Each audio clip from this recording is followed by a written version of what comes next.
what is it that an entrepreneur has and does that enables them to be successful? If you can learn that, you can apply it anywhere. What's your passion and what do you come to work to do?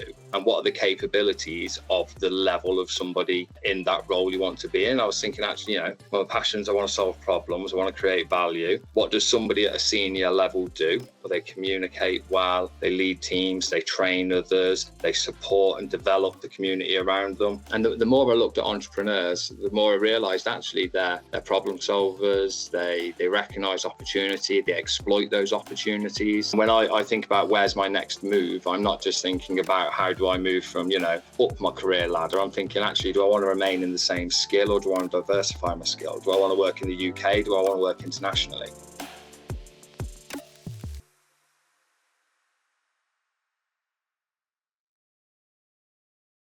At BAE Systems, they help their customers to stay a step ahead when protecting people and national security, critical infrastructure and vital information. They provide some of the world's most advanced technology-led defence, aerospace and security solutions and employ a skilled workforce of around 100,000 people in more than 40 countries. Today on the episode, we're joined by Stephen Brown, who is a Senior Digital Transformation Business Analysis Practitioner at BAE Systems. Let's get on with the episode. Hello, and welcome to another episode of the DevLab Podcast. As you'll have heard there from our introduction, we're joined today by Stephen Brown, who is a Senior Digital Transformation Business Analysis Practitioner at BAE Systems.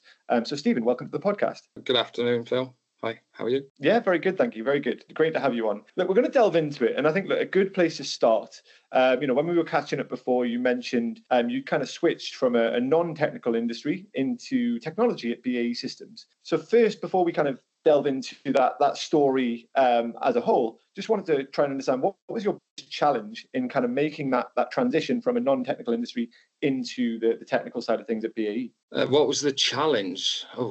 I think for me, the big challenge was initially collaboration. And it sounds a bit bizarre but when you come from small family-run businesses, you very much operate as an individual. You're tasked and sort of measured against your own merit. Whereas when you come into a large tech industry like BAE, it's about diverse teams. It's about coming together collectively with a group of skills to meet a challenge, not dealing with it directly yourself.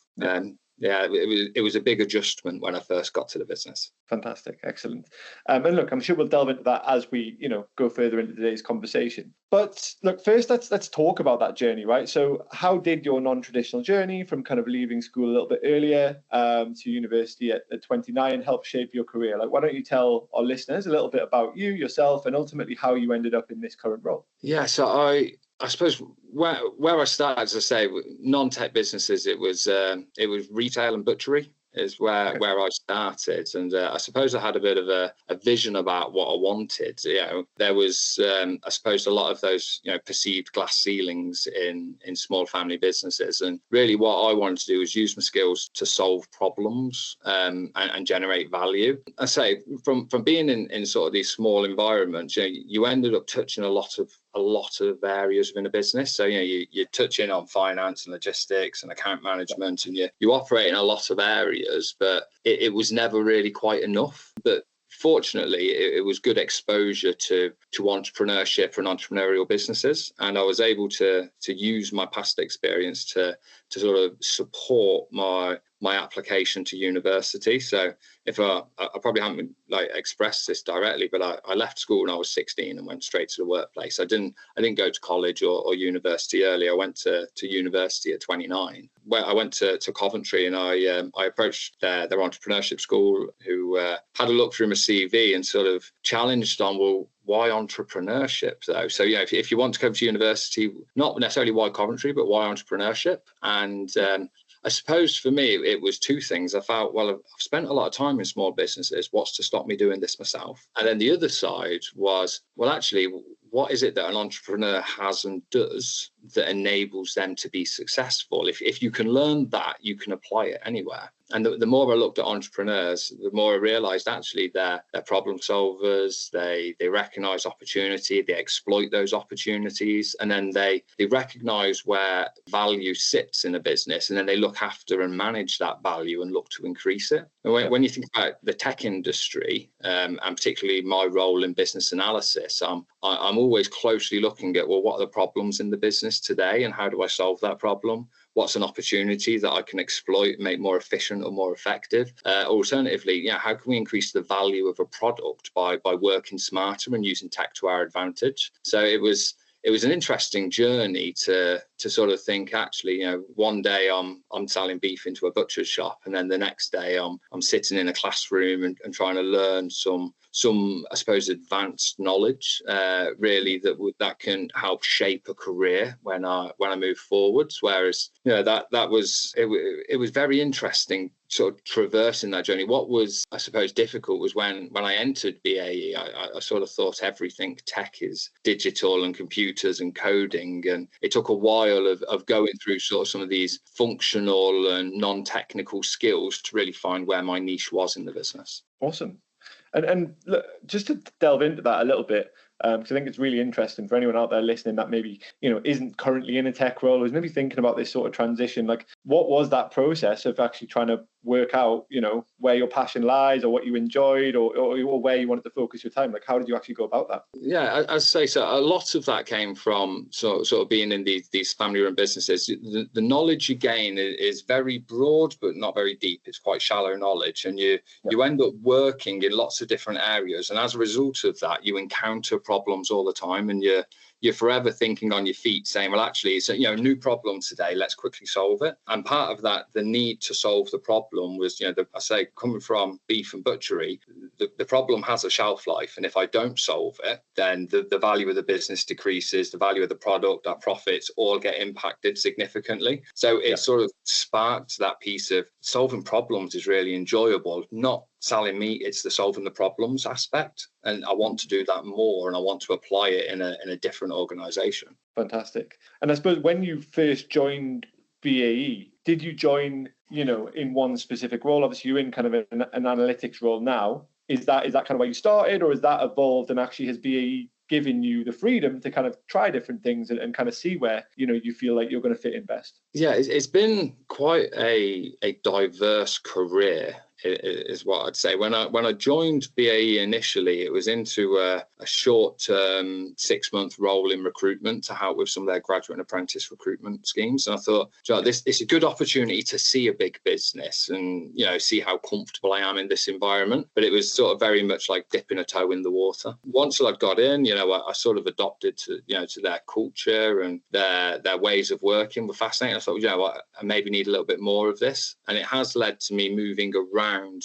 I suppose if I think of us as our sectors initially, I've moved from our shared services into our enterprise IT, into the air sector. I've done some international work as well as UK, and all of them in sort of different roles, sort of like project management, recruitment, project control. It's been this sort of evolution of a career, but it was sort of always pinning back to, actually, in all of these areas, I'm always trying to solve the problem that exists and make the area I'm in more effective and have more value. And it was sort of through that diverse career and working with different teams across the organisation that I was able to, I suppose, find business analysis. It wasn't something I was familiar with before joining BAE. It was a bit of an exploration as to, what is business analysis and what does it mean to me, and how do my skills fit into this framework. I suppose the things I should say within this is, coming from small businesses where you're dealing with a lot of, typically you're working with the owner of the business, you're working with other business owners to meet their needs.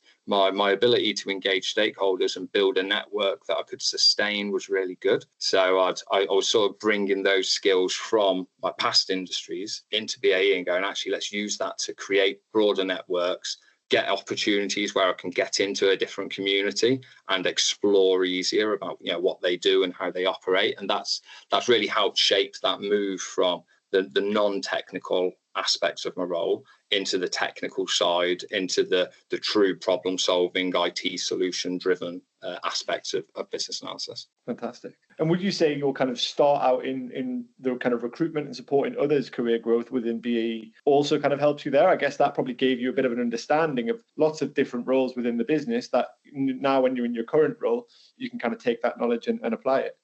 Yeah, so I suppose there's selfish aspects of it. You know, when you're supporting recruitment within IT in the air sector, what you're actually understanding is the workforce plan and where the gaps are in the organisation, where there's common roles that appear regularly. So selfishly, I was able to see actually how do my aspirations fit into this broader plan. But not only that, you start seeing more of the business and actually what teams do, how they're structured, what their management structure is like, and because you're continually reporting into the heads of department about how their workforce plan is materializing, you're adopting into their community where they're seeing how well you deliver, how you perform, how you engage and communicate, and it builds that trust with a stakeholder that eventually you're going to say, actually, I know you want to recruit this job.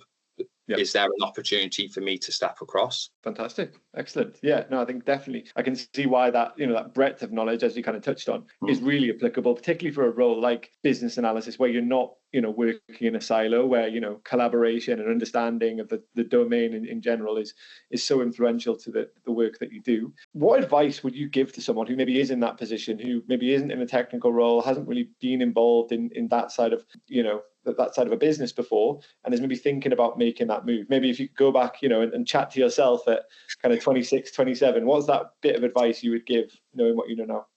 I suppose before I chuck a load of advice at people, I'd probably say, just think about how you interact with technology today. When I was, a young lad growing up, it was, I was on Nokia 3210. I wasn't on, and that was in my teenage years. That was, technology wasn't as present as it is today. I think that if we're thinking about actually, I want to get involved in tech today, think about how much of it you use. It's ever present in the environment. You've got positive and negative experiences of tech, and that's going to sort of feed into the way that you interpret how we should use it in the future. Then say, well, if you think about that, also think about the role you're in today. So tech industries, from my experience, they've opened up significant routes to a career, not just a job. And when I think about where's my next move, I'm not just thinking about how do I move from, up my career ladder. I'm thinking, actually, do I want to remain in the same skill, or do I want to diversify my skill? Do I want to work in the UK? Do I want to work internationally? And this is what the tech industry is about. It's not singular location, singular skill where you're tasked and do. It's that ever-changing landscape, and you can evolve with it. So I'd say sort of think about that first, and then so the advice that I wish I could have took on board initially when I joined BAE is your experience today in your current role and in the work you've had in your past and your history is significantly beneficial to the tech industry. Coming from butchery firms, I come with really good stakeholder knowledge. I come with a strong work ethic. I come with like a right first time mentality, which when you apply that to the tech industry, it makes us more dynamic, more focused, more output driven, where we can move from a very rigid process into a little bit more of an agile approach to how we deliver. I'd also say, think about what you perceive the roles to be in tech, because they're far broader than what you imagine. If without talking too much, BAE, their IT career framework has got 27 different roles in it. And I think only one of them is focused around knowing code and coding things.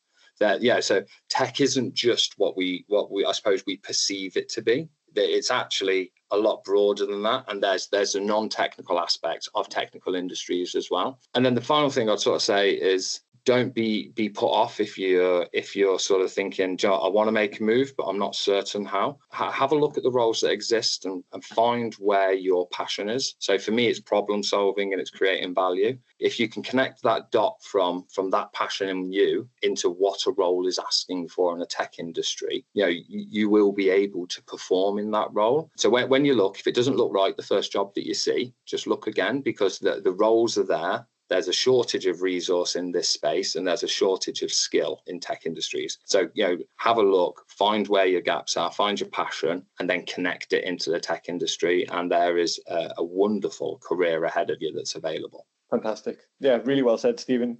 Couldn't agree more. And I think, some really actionable advice for anyone out there listening in. Fantastic. So look, coming back to BAE now, obviously we've talked a little bit around the kind of programs that they have for career changes. And obviously, you've gone through that process yourself. In a practical sense, what does that look like? Is there kind of access to, I suppose, formal learning? Is it like a mentorship scheme? Like, how do you actually, what are the practical things that you go through when kind of undertaking that program?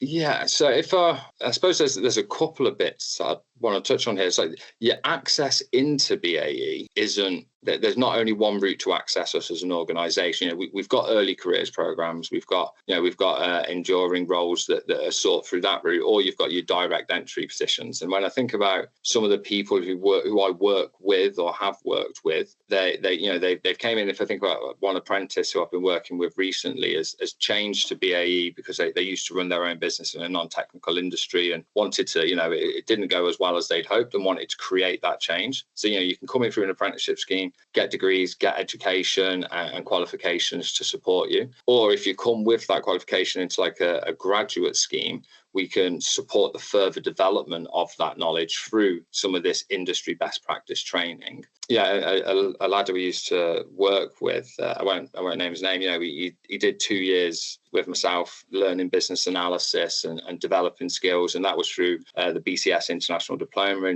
in Business Analytics. And then that coupled with his industry knowledge from, some of the stretch objectives and tasks that he was put onto, and his exposure to the air sector has now left him currently working. And he's out in Qatar at the moment, looking at how we transition people from their historic network onto a new network so that they can, and replacing all the assets they're working on. So, the training does lead to things. But, for me, myself, when I think about my career coming into BAE, I've got my APM project management qualification that I use whenever I'm working in a project environment and I'm leading sprints in an agile way, because I tend to work more agile than sort of waterfall. I've done my BCS International Diploma in Business Analytics, which has, again, helped me grow my capability in the business analysis space. Underneath that, yes, there are mentoring programs and buddy systems, and your mentors don't necessarily come within the same organization as well. So there's a large mentoring pool, and I've got one mentor who works in our group head office.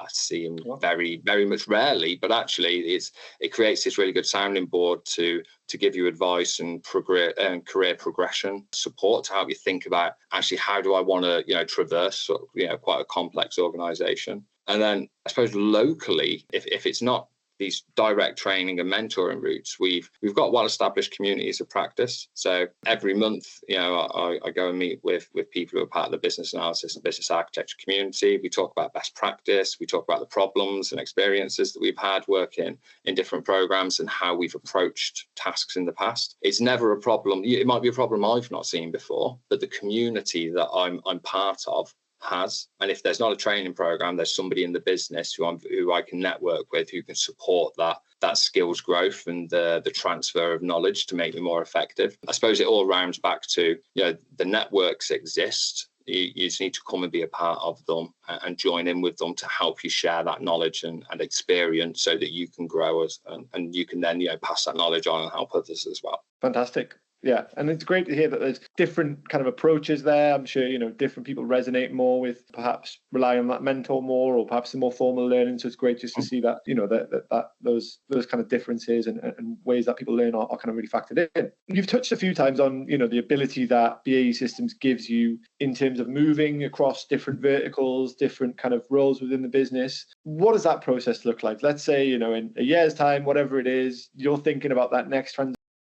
Management, project management, I don't know, whatever it might be that might grab your attention at that time. What would that process look like for you to then try and make that move? So careers at BAE, I think they're very different to, I suppose, roles I've historically had. I find BAE to be really transparent about the role and the description of the profile that you operate in, so you can see quite clearly if you're performing well. But underpinning that, there's skills and competency assessments as well. So we've got a wonderful HR tool that you can go and dig into, and you based off your profile, it will automatically populate this assessment for you that says actually how well do you perform these skills. And it's not about trying to criticize people and say, hey, you're not good enough, but it's about saying actually, where are you today? Where do you want to be tomorrow? And you can assess against different roles and different skills and understand how well you perform in those areas, and then use that as evidence. Either, you want to progress up like a vertical ladder on, I want to grow more of my skill, or you can say, do you know what, I'm doing one role today, I'm doing business analysis, and I think leading back to your example, if I want to do,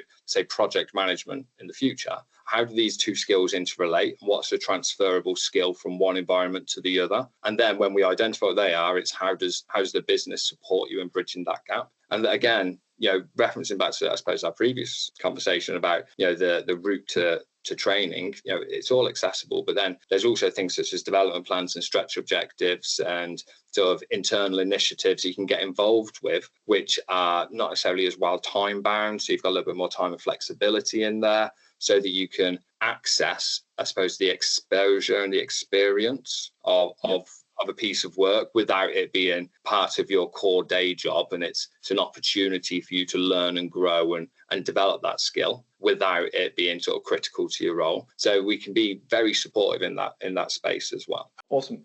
I think that sounds incredible, to be honest. I think a lot of businesses could definitely take a leaf out of BAE Systems' book on that.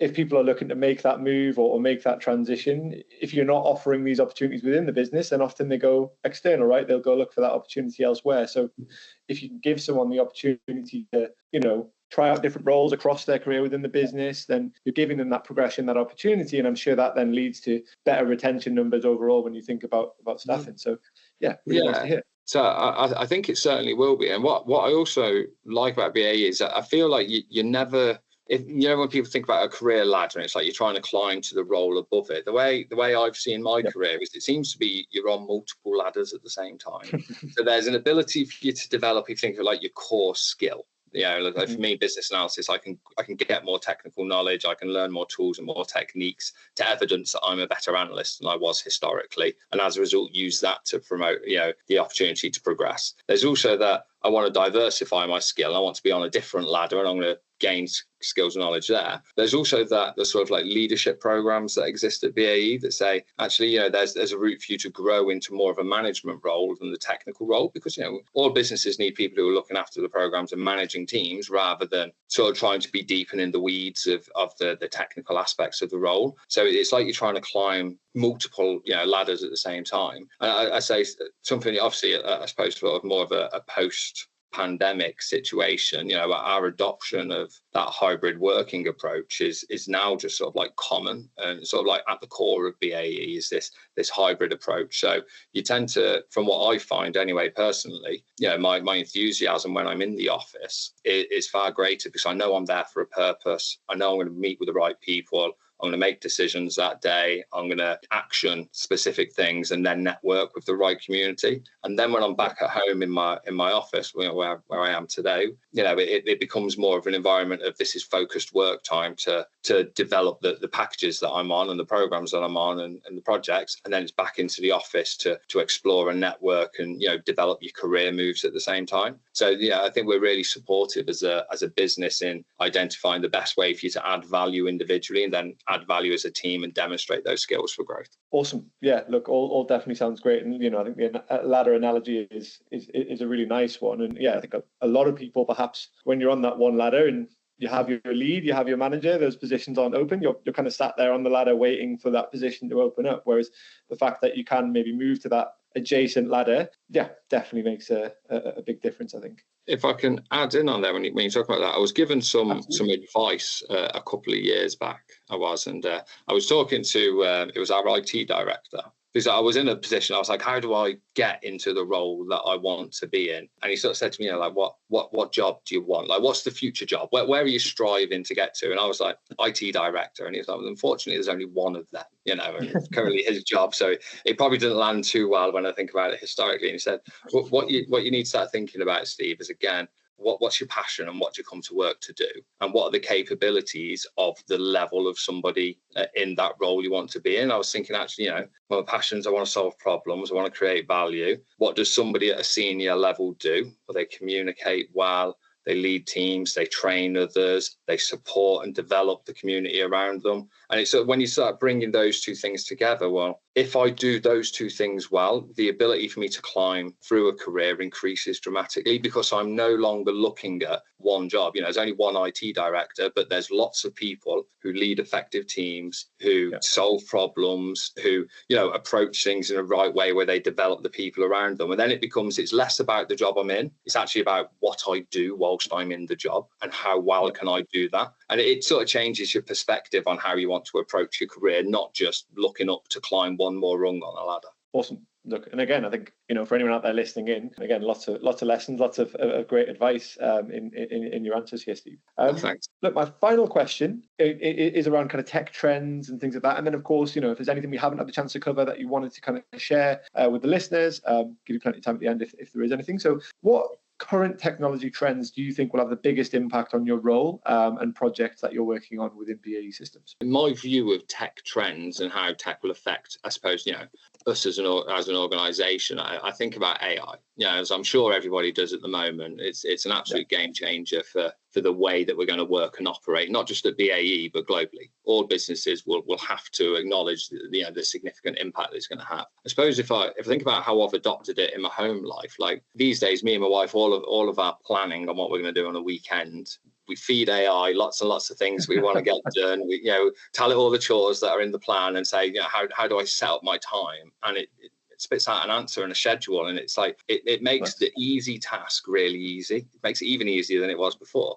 And I think, well, if you think about how that adopts within a workplace, how can we make those easy tasks easier? We can rely on AI as a tool to help us become more efficient. I think for us as an organization, how we approach the adoption of AI is going to be significant, and it's going to have an impact. Obviously, I suppose if you think about the carbon footprint of artificial intelligence, it's significantly impactful in terms of like data consumption, which relates to energy efficiency. And I suppose as an organization in the defense sector, we're forever being challenged on that clean tech environment. So how can we take the work of AI? I suppose aside from those tech trends, the biggest challenge I think we're going to face whilst we're adopting all the new technologies and trying to work towards these more sustainable futures is our access to resource and skill. Something that I noticed from roles when I was in more of the resource and functional skills, there aren't significant numbers of people out there looking for that transition into tech. And for me personally, it's been a phenomenally exciting career for the last sort of 7 or 8 years. Far more diverse and open and challenging and thought-provoking than anything I've historically done. And whilst there's this gap and there's this need to adopt more, I think it's just the perfect time for anybody who is looking for that change into tech to find their niche and their skill and adopt into this growing landscape. Yeah, 100% couldn't agree more. I think the digital skills gap is very much still real. But I think that's why it's really encouraging to hear a lot from you today around the transition programs and things like that, because I think it's on businesses to be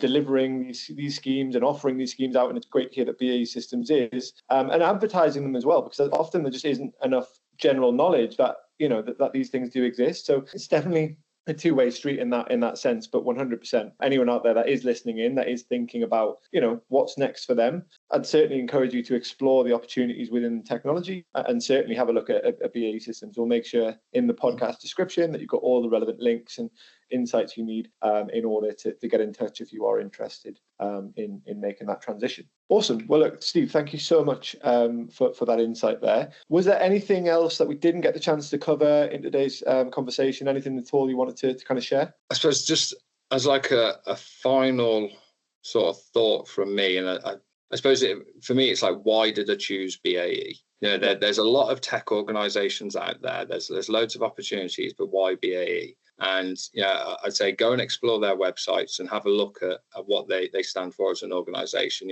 For me, when I seen their sort of purpose and vision of, that they want to protect and serve those who protect us. And for me, that really connected as actually the work I get to do at BAE is really purposeful. It's really meaningful. It has, an output that helps keep me, my family, and, people globally safe. And that's, for me, it really motivated that switch, not just to tech, but to BAE Systems specifically, rather than looking at just consumable technology that's almost, in some instances, almost addictive. When you think about like your smartphone, you can't pick it up, you can't put it down. Whereas at BAE, it's like, actually what I'm doing actually has an impact, and there's a reason for we do what we do. And for me, it really helped solidify why I wanted to move to tech and why I wanted to be part of BAE Systems. So that's just it for me. Yeah. Fantastic. Thank you so much. And you've saved me a job, because normally I do a bit of an outro, a bit of a summary. But I think you've beautifully articulated why someone should join the business, and I don't think I could top that. So we will leave things there. So no, thank you so much for joining us today, Stephen. It's been a pleasure. Yeah, thank you very much, Phil. I appreciate the time.